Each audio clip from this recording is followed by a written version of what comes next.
I think this is one of those areas in medicine where we actually need government to play a role. I don't think it should be up to doctors like me or fertility specialists to decide who gets access to fertility treatment. Now, but the government should be able to decide. It's not that simple. Let me explain why. I know, because normally I'm totally anti-government intervention in anything to do with health. Except now. Yeah, but in this one time, I think this should never be left up to just a couple of doctors with an interest. When you're at the cutting edge of anything scientific, you're going to get enthusiasts, and so they're going to want to push the envelope, try to discover new things.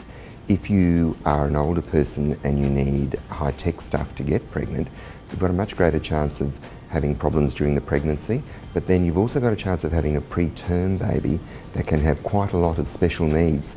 But if we're going to expect the community to fund it, then the community should have a say in who it's going to fund it to. I do wonder if we're talking about the kind of cost to society of older parents.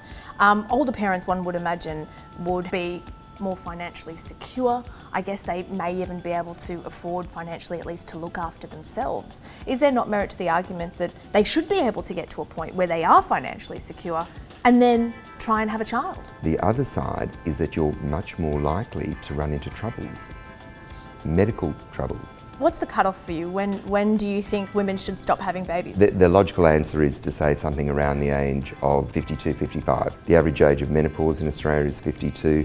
The success rate as you approach early 50s plummets. Should it be up to anyone to decide other than the individual parents, though? The individual mother and father choosing to have a child?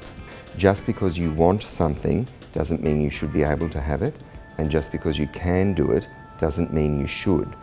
What is your advice, though, to the women of Australia? Don't let it be something that you just think will happen one day, because the facts are that for a sizable proportion of the population, it doesn't just happen. What I'm trying to do is raise awareness with school-age children.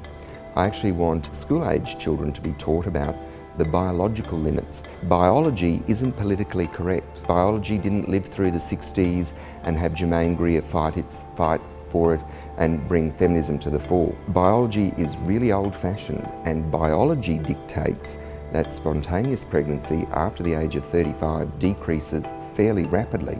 So we can't have it all, because by the age of 35, if you're a woman in this country, odds are your career is just about to take off. Exactly. Your career is getting on track. But if you're saying biology doesn't discriminate, then you have to adhere to those principles and cut your career short. No one said no. What you need to do is to have all the information to make the right choices for you. And you're right, you can't have it all.